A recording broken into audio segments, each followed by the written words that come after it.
Warahmatullahi wabarakatuh. Alhamdulillah wassalatu wassalamu ala Rasulillah Muhammad bin Abdullah wa ala alihi wa ashabihi wa man tabi'ahu bihudah, amma ba'du. Melanjutkan pembahasan tentang al-wasiyah. Sebagaimana kita ketahui bahwasannya pemberian yang dikaitkan dengan kematian, maka itu adalah wasiyah dan tidak boleh dilaksanakan kecuali sepertiga dari harta waris si mayit selagi yang diwasiatkan bukan ahli warisnya.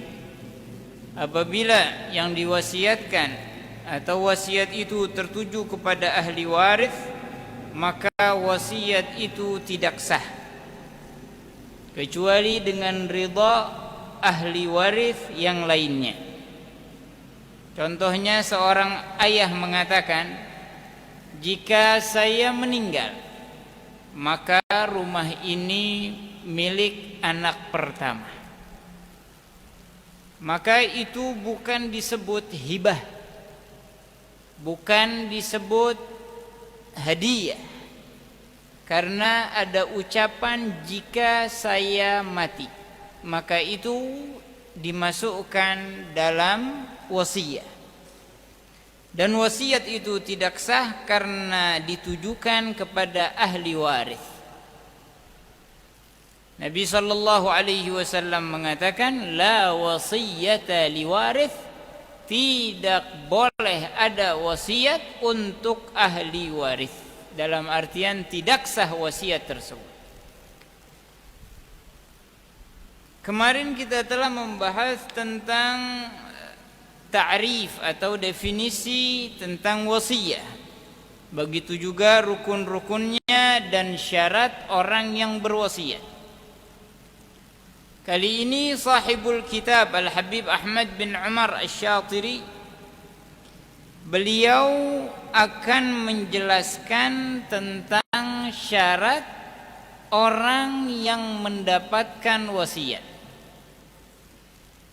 Ya, syarat yang diberikan wasiat. Yang pertama ada 3 nih. Kepada siapa wasiat ditujukan? Nah, harus ada 3 syarat. Pertama, adamul ma'siyah. Bukan diberikan wasiat tersebut untuk kemaksiatan. Seperti orang muslim mewasiatkan sebagian hartanya untuk kafir. Ada ma'siyah, la yajuz. Walaupun anaknya. Karena kalau anak yang berbeda agama dengan orang tuanya, maka saling tidak mewariskan dan juga tidak sah wasiatnya. Kalau bapak meninggal nanti, kan saudaramu kan kagak dapat warisan karena dia lain agama. Ya, bapak wasiatin kasih dia ya sedikit sekian, enggak boleh. Karena wasiat tidak boleh ditujukan untuk kemaksiatan. Dan tidak ada kemaksiatan yang lebih besar daripada menyekutukan Allah. Jelas. Kemudian juga tidak boleh jika wasiat itu untuk tempat ibadah yang menyembah selain Allah. Nah, mau itu gereja, mau itu tepekong, ya, orang Islam wasiat buat itu nggak boleh. Kalau sesama agama mereka ya nggak ada hukumnya sama kita. Tapi kalau kita orang Islam, wasiat seperti itu tidak dibenarkan dan tidak disahkan, ya, tidak disahkan.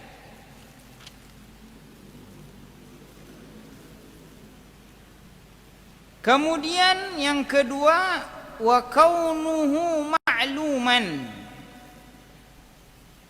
Yang kedua yang diwasiatkan itu harus maklum, harus diketahui secara pasti.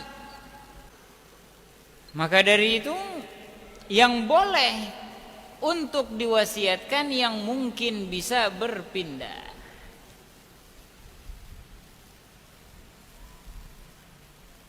Dan jangan beramal saleh nunggu mati. Karena kita nggak punya wewenang lagi. Kita nulis wasiat nih, kalau saya mati tanah saya buat pesantren fulan, ya meninggal dilihat mana kita, wah rugi nih, harga tanahnya mahal, udah nggak usah dikasih lihat orang dah, robek aja dah. Kita bisa apa? Mau gentayangin tuh anak? Nggak mungkin.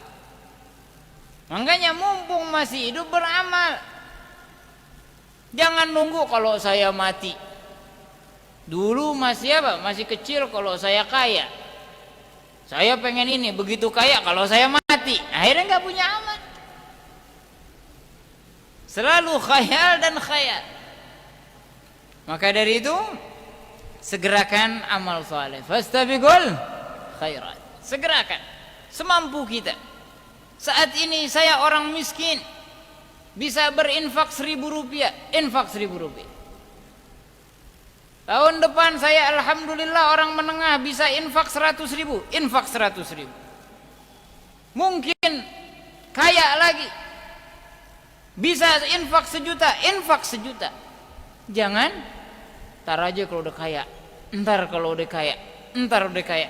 Kalau nafsu sudah terdidik dengan kalimat kalau, sampai mati pun kalau. Makanya kalau saya mati, nah ini telat sudah. Alhamdulillah kalau punya anak saleh, ya menjalankan wasiat kita, ya masih enak, masih ada pahala lah. Nah kalau anaknya model kayak kita, kalau juga,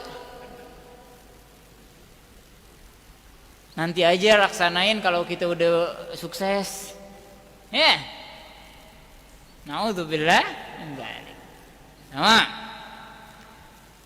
adapun syarat sighah wasiyah, lafdzun yush'iru biha, lafaz yang menerangkan tentang wasiat. Kalau saya mati, jika saya meninggal dunia, rumah ini milik kamu jika saya sudah mati. Itu namanya wasiat. Gambaran wasiat bagaimana? An yaqula Zaidun, Zaid mengatakan li Amrin, kepada ausaitu li Amrin bi 100 dinar. Aku wasiatkan untuk si Amr 100 dinar. Au yaqul, atau Zaid mengatakan ausaitu lil fuqara bi hadhihi ad-dai'ah. Nama, aku wasiatkan tanah ini untuk fuqara. Kalau udah kalimat aku wasiatkan, itu dilaksanakan setelah kematian. Sama wasiat usikum, ya. Tapi berarti kalau misalnya khutbah Jumat gimana tuh? Kan khatib bilang usikum wa nafsi bitaqwallah. Berarti wasiatnya dilaksanakan setelah khatibnya mati? Enggak. Karena wasiyatut taqwa wasiyatullah.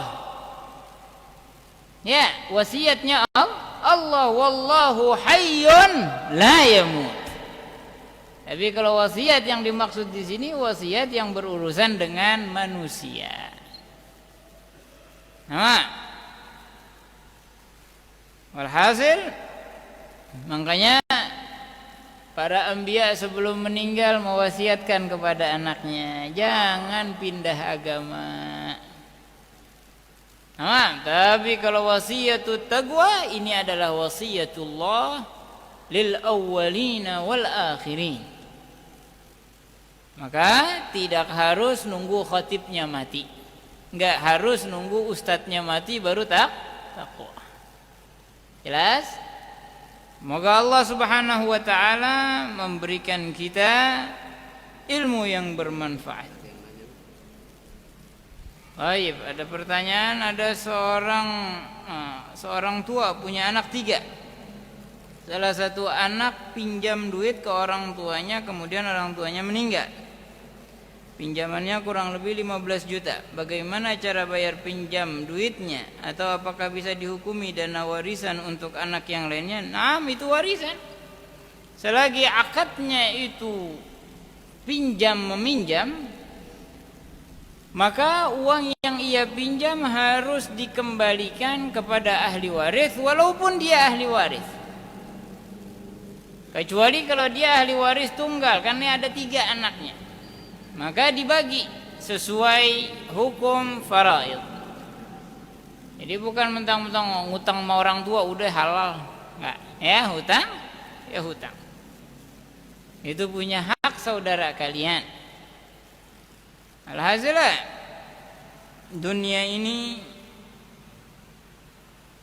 khususnya di akhir zaman, penyakit yang dikhawatirkan oleh Nabi sekarang udah tampak. Hubbud dunya wa karahiyatul maut.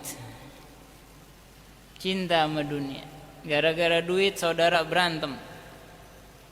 Gara-gara duit pada bohongin orang. Gara-gara duit pada mencari simpatik. Semua karena duit.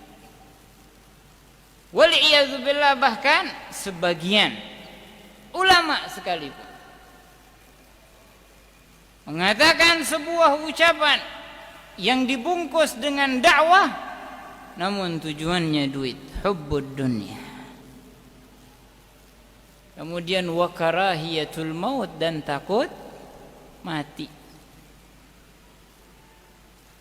Ini kita ini pada pakai masker nih karena ada apa? Corona.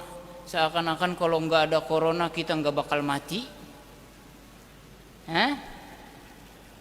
Atau ada atau nggak ada tetap mati. Tapi membuktikan bahwa kita takut dengan mati. Ya kan? Ini pembuktian. Ini pembuktian apa yang disabdakan Nabi Muhammad nyata. Apa? Hubbud dunya wa karahiyatul maut. Memang kita harus menghindar dari segala penyakit, tapi bukan berarti kita takut dari kematian. Makanya orang yang pintar, kata Nabi, yang dana nafsah, yang merendahkan dirinya, enggak merasa sombong, enggak merasa pintar, enggak merasa hebat. Wa amila lima ba'dal maut, dan beramal untuk setelah kematiannya. Tapi kita berlomba-lomba mencari amal untuk sebelum kita mati, bukan untuk setelah kematian kita. Sebelum gua mati nih, minimal gua harus udah punya rumah 3, mobil 4, punya villa. Setelah kematian punya apa? Karena Syaqiq al-Balkhi mengatakan kepada Al-Hatim al-Asam, wahai Hatim, engkau duduk sama aku udah 30 tahun. Selama 30 tahun ini kamu dapat apa?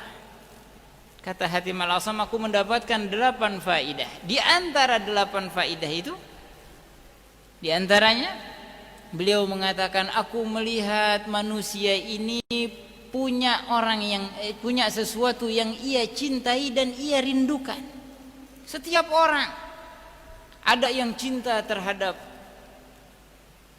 wanita, ada yang cinta terhadap pria, ada yang cinta terhadap dunianya, kekayaannya, cinta terhadap, ada sesuatu yang ia cintai dan ia rindukan. Dan aku memperhatikan segala sesuatu yang ia cintai dan ia rindukan itu, ada yang nganter cuman sampai nemenin sampai mati doang. Habis mati ditinggalin. Ya. Siapa mereka? Yang cinta dengan jabatan, cinta dengan ketenaran, habis mati lepas semuanya. Ya, dilepas semua. Ada juga yang ia cintai nemenin sampai bibir kubur. Seperti keluarga, teman, ya kan? Nemenin kita tuh, nganterin jenazah kita. Tapi aku nggak pernah melihat sesuatu yang dicintai oleh makhluk ini yang mau nemenin ke kuburan. Walaupun orang tua terhadap anaknya. Ada yang lebih cinta terhadap kita dari orang tua kita? Nggak ada. Sama sekali. Tapi belum pernah kita dengar ada anak mati orang tuanya pengen nemenin di kuburan masuk dalam. Belum pernah. Gua ogah, ya. Maka aku cari apa kira-kira yang mau menemani aku. Maka aku tidak dapati kecuali amal saleh. Maka dari sejak itu aku jadikan sesuatu yang aku cintai dan aku rindukan adalah amal saleh.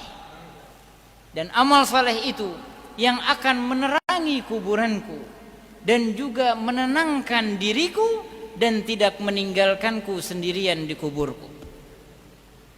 Ya, makanya bergegas, jangan pakai wasiat. Ya, kalau pengen wasiat bagus. Ya, fil hadis fima ma'na man mata ala wasiyatin mata ala al-iman atau kama qala an-nabi sallallahu alaihi wasallam, orang yang meninggalkan wasiat meninggal dalam keadaan iman. Makanya punya utang catat. Ya, saya punya utang sama fulan bin fulan. Fulan bin fulan berhutang dengan saya. Sekian. Ya. Saya wasiatkan ini kepada anak-anak saya, kalau saya meninggal tolong ditutupi karena hutang itu membakar jasad kita di kubur kita. Biarpun kita orang saleh. Makanya minta sama Allah biar utang kita pada dilunasin, ya. Jangan sampai masuk kubur utang masih banyak, ya. Semoga Allah Subhanahu wa taala memanjangkan usia kita semua, khususnya Kiai Abdul Rashid, biar dipanjangin umurnya sama Allah Subhanahu wa taala dan terus bermanfaat untuk umat Nabi Muhammad sallallahu alaihi wasallam, dan Ustadz Levi juga yang masih muda insyaallah dipanjangin usianya sehingga terus bisa membimbing umat Nabi Muhammad sallallahu alaihi wasallam ke jalan Allah dan Rasulnya Muhammad bin Abdullah sallallahu alaihi wasallam. Wa sallallahu ala sayyidina Muhammad wa ala alihi wa sahbihi wasallam. Alhamdulillah.